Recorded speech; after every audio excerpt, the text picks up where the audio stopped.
impact. You've been punching above your weight in terms of the size of the organisation, because your range of scope is wide and it's deep as well in terms of impact. So I want to talk a little bit about that journey since you've become the CEO, and some shared experiences in terms of what that has been like, some of your wins, some of some of the challenges you've got, and just take us through the role of the CEO, your tenure really.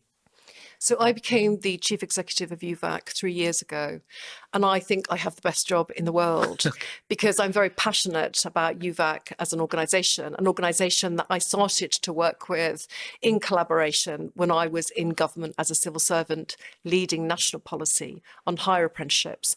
And I recognised something quite unique about UVAC. UVAC's always been a very lean organisation, but with a very strong and prestigious board of directors. Our current board is made up of vice-chancellors and senior strategic leaders who are working in and around skills and higher education delivery of apprenticeships as practice. And I inherited, I think, an organisation that was already well established in terms of its reputation and its influence, and the fact that it already punched above its weight, given the size of the organisation. Because actually, my predecessor and I were the only 2 members of staff, but we've always relied on a network of associates where we can call in their expertise to support the work that we develop and deliver.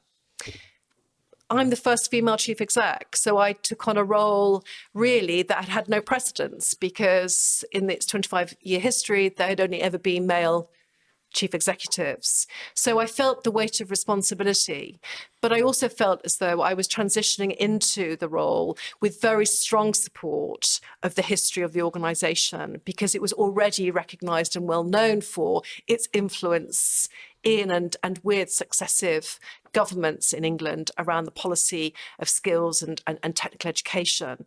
And if you think that UVAC only represents the bit of that university delivery that is concerned with degree apprenticeships, higher apprenticeships, work-based learning, and if you think that higher degree apprenticeships are the fastest form of work-based learning in terms of development within universities, and those negotiated programmes working with employers. So we don't represent all of HE policy. We look at that particular slice of HE delivery, which has grown hugely in the last 10 years. I've done a recent calculation, because we've had a stable membership of around about 85 to 90 UK universities. And our university membership now accounts for over £500 million worth of apprenticeship delivery every year. And that has grown hugely from a small base from the introduction of degree apprenticeships in 2015. So inherited really an organisation that was representing growth in higher degree apprenticeships and technical education, because the policy, the prevailing wind in policy terms, had supported that growth amongst our membership. So it felt as though I was transitioning into a really sort of, a steady state without the requirement of too much change in terms of style of leadership, because we had a fairly well established role in terms of leading the sector, in terms of being the voice of the HE sector, representing their interests with government and with government agencies on the issue of skills and apprenticeships. But I think actually when I came into role 3 years ago, I was aware that we could do more to influence some of the discourse. That I think actually, although we had a very strong reputation around actually being responsive to perhaps some of the opposition to the things that were happening inside higher education delivery of apprenticeships, and if we think that apprenticeships have always been well sort of associated and almost synonymous with further education, we had some challenges around the perception of our membership base in terms of their delivery of apprenticeships. But apprenticeships had changed radically. We're now seeing actually that apprenticeships are very well aligned with university programmes, and that's where many of our members stepped into to deliver apprenticeships. They were aligned with their existing provision, for example. And the fact that apprenticeships as a system has moved towards actually creating those progression routes into the professions, again, that was a very good fit with our membership purpose. But I wanted to establish a bigger voice in terms of our media positioning, that actually it was all right to kind of, produce a white paper or a briefing paper, but often some of that kind of washed over some of our audience. So actually being a bit more sort of significant around actually the things that we were kind of positioning and putting into the media around the role of UVAC. And we've done that in a big way in the last year, particularly in the expectation of a general election, in the expectation that general election was going to be in November and not July. But actually, we're working very hard to position some of our opinions and some of our positioning and some of our messaging in the trade and the sector press and in the national media. And I think we've done that fairly successfully, as I say, in the last sort of 6 or 7 months. But in terms of leadership style, I had a good predecessor. And he was my mentor. And I wanted to adopt many of the things that he was very good at, which was really about being balanced in our view.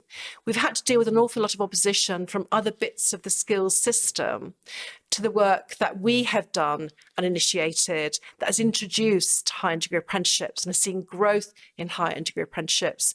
And for some, at the expense of provision that typically would, meet the needs of school leavers, college leavers, having their first opportunity in work. And we've had to deal with some of that opposition, including some of the pejorative language around the work that we have done in terms of advocating for high-level skills, for creating a route for everybody that is about creating progression pathways or talent pipelines into those higher paid careers, into those professional job roles.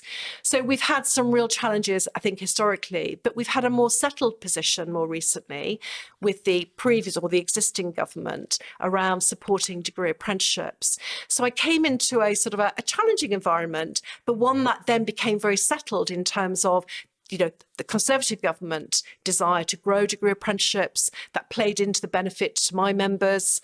But we still had some of the issues, some of the narrative around degree apprenticeships potentially being just for the middle classes. So I came into a space that actually was well established, was secure. We had a growing membership. We had a stable membership. But there were more things that I could do just to raise the profile of UVAC alongside the other representative bodies of the Association of Colleges and the Association of Employment and Learning Providers. So that was my challenge. Canny Conversation Podcast Series 5 by Safaraz Ali.